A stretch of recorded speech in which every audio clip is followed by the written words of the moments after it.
Hi, Tom here, coming to you from the Cabin of Curiosities on Orcas Island, Washington. Today, I just wanted to talk to you about Ancestry results. I wasn't really going to do a reveal video of any sort because it doesn't really matter to me, but I thought I'd give everybody a little bit of information because I did three of the biggest companies. I did Ancestry.com, 23andMe, and MyHeritage. So I thought it would be useful because I get a lot of questions from people locally about the three, since they're the two or the three of them, because they're interested in spending money on it and just kind of get an idea of if the results are accurate, if it's, full of BS, whatever. So just as a little bit of background about what I know about MyHeritage, absolutely for sure, based on documentation, not just what people said, not what people gave to the census takers, but what I absolutely know for sure because much of my family hasn't been in the United States all that long. So I wrote it down just to remind myself which ones to cover.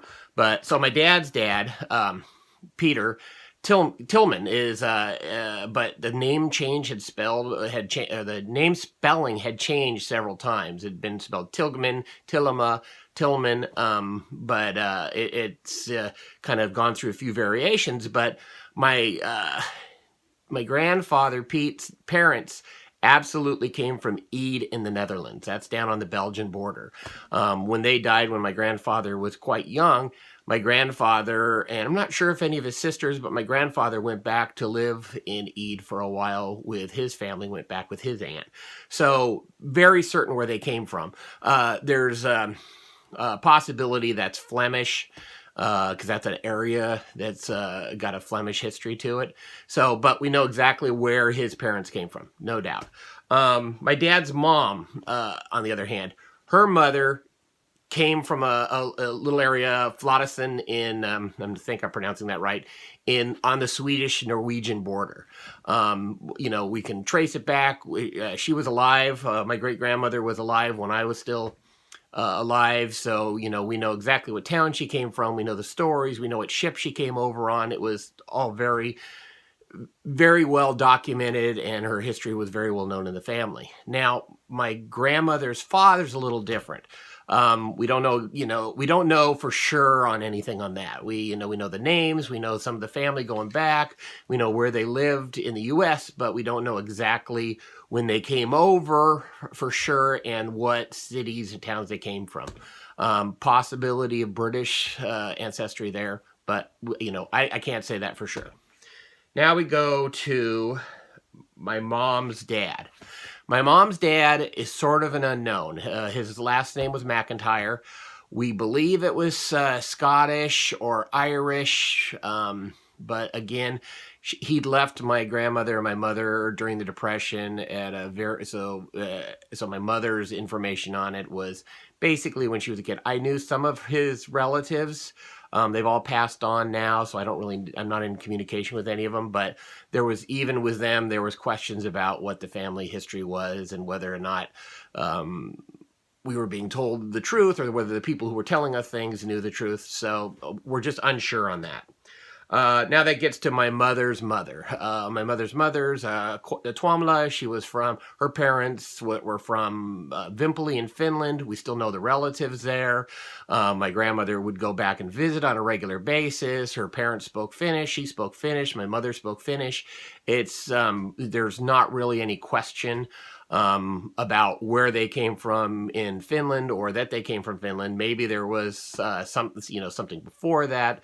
But we're not exactly sure. There's rumors, tales that they, came from up north. Some of the family came from up north, more in the Lap, Sami area, but that goes back quite a bit at least for as far back as either the family here or the family in Finland knows. We've pretty much been in that Vimpeli area.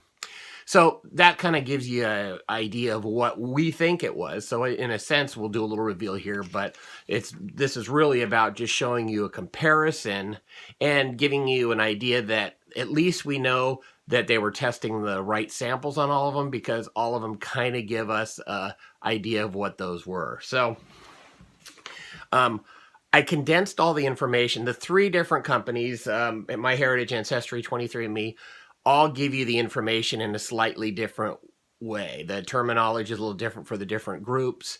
So instead of just showing you the raw results on all of them, I took the ones that you could accurately combine together, such as I took all the Finnish ancestry and all the Scandinavian ancestry that was for sure, and put it together.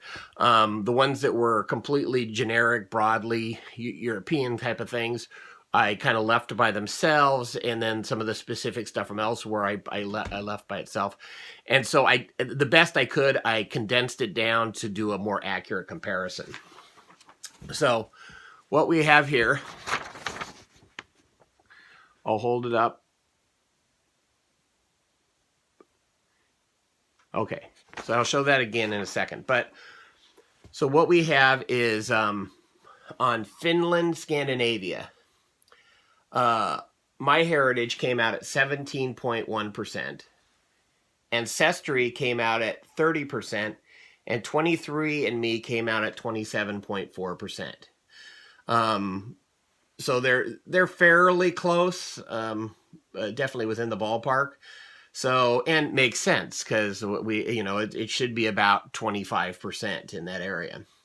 So now we go down to North and West European, and this is where it gets a little complicated because we also have Great Britain, Ireland, Scotland, and Wales. So I combined Great Britain, Ireland, Scotland, and Wales where they said specifically those were the locations. But the North and West European could include some of the Great Britain, Ireland, Scotland, and Wales. So for North and West European, under MyHeritage, I have 81.5%. Under Ancestry, I have 13%. And under 23andMe, I have 44.8%.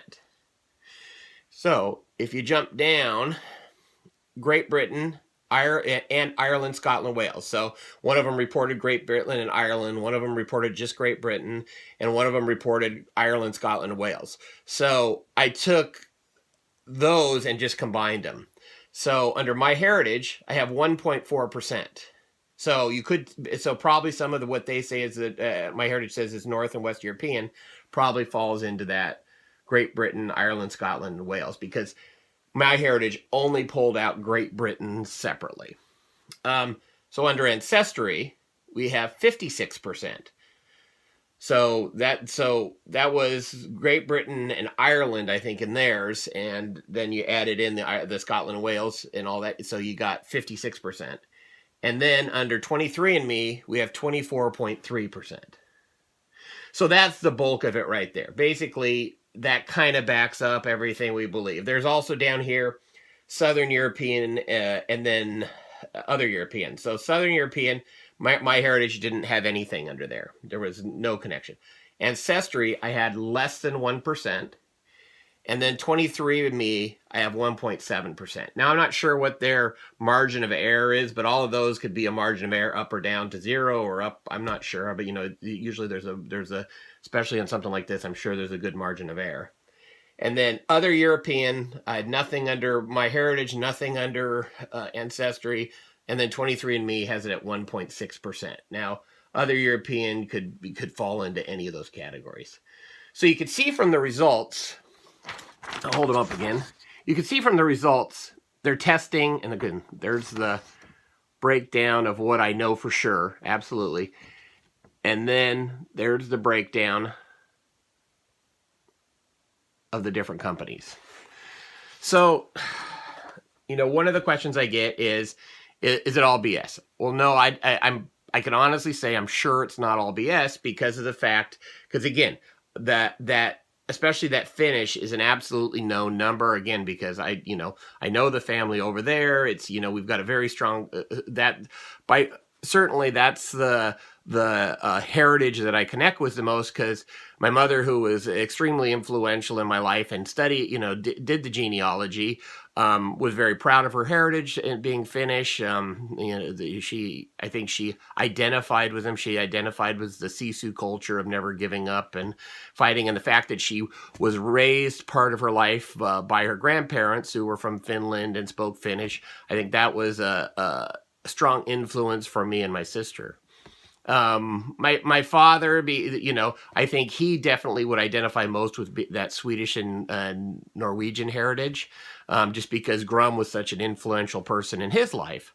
But since Dad wasn't as into genealogy and that family history, it probably didn't pass on to my sister and I as strongly. So, but because of the Finnish heritage, and because that number comes out pretty accurately to what we know it should be, it's obviously they're testing the right sample. It's obvious that there's consistency between that. But once I get down below that, and again, I'm not speaking for anybody with heritage from Asia or the Middle East or Africa, specifically because I can't compare how those look. But as far as the European, it gets a lot more muddled in my case when you get down below that. Obviously MyHeritage, just grouping literally everything else except for 1%, Great Britain into North and West European, doesn't help a person much. It doesn't say whether I'm Flemish. It doesn't say, it doesn't break it down enough to make a strong case for any other heritage being involved there.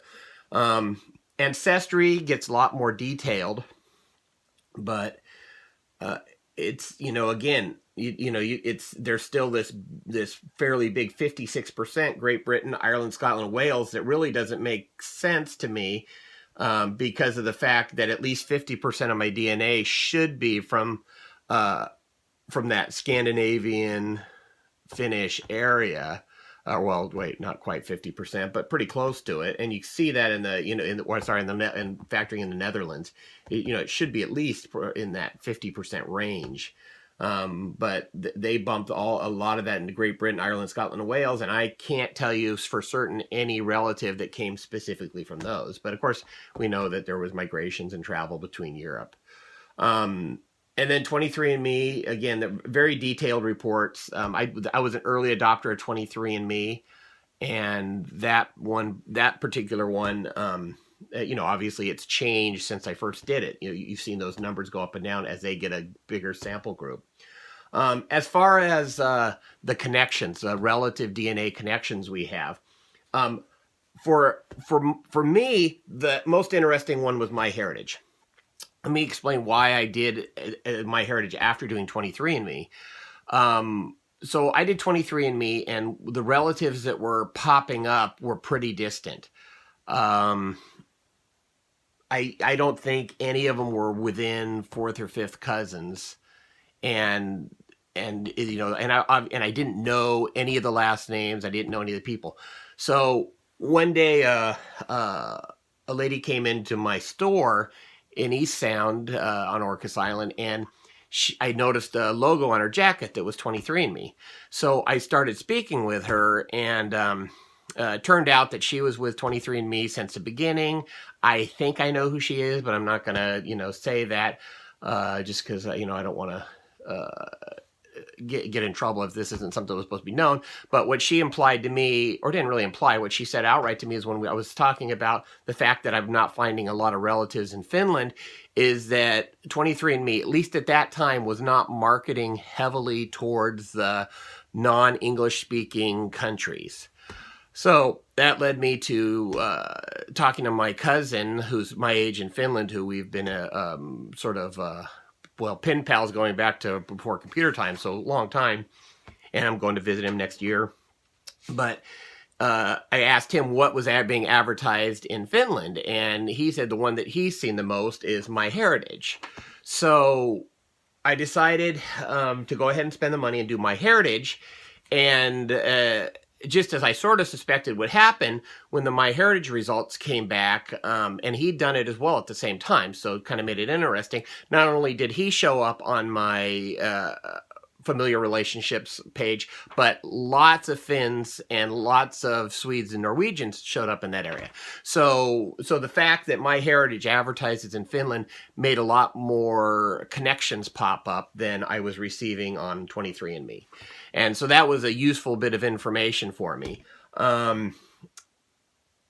and it also confirmed some of the towns. The Vimpeli was a common area, that little region of Finland, and Flotesen in Sweden, Norway, and Eid in down on the Belgian border there in the Netherlands. And so that kind of again confirmed that those are relatives. Now I don't know necessarily a lot of those people, how they were connected, and of course the Finns didn't use surnames until fairly recently in history. So the fact that their surnames don't match mine, but we had very strong DNA connections in the Finland, for example. We know we're related. We were from this, the families were from the same area, but not necessarily, can't necessarily make that direct connection of how we're related.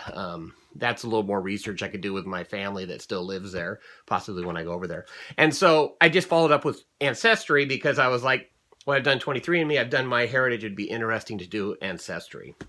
And Ancestry, I haven't done a lot of research yet, but I have some close connections on there, but they're in the U.S., so it kind of tells me that, again, maybe Ancestry markets pretty heavily to the U.S. and not Finland. But I know that Ancestry sponsors TV shows and does marketing around the world. So I think either that's changing, or it just happens to be that there's not a lot of Finns and Swedes that do Ancestry compared to MyHeritage.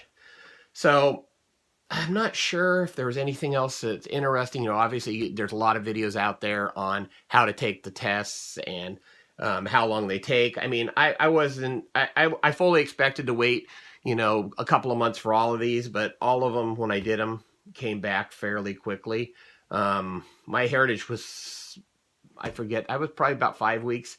Ancestry was surprisingly fast. I want to say I sent in the kit 3 weeks ago. So even though they said it'd take longer, it didn't take that long at all. So anyway, hopefully that's helpful.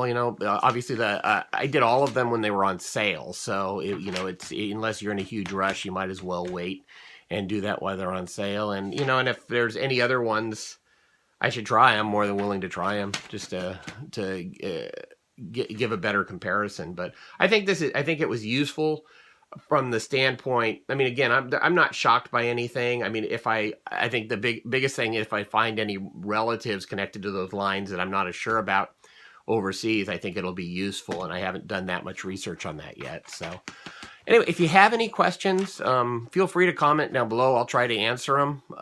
Again, I have no connection to any of these companies except for having met somebody that's kind of a big shot at 23andMe and her giving me some feedback.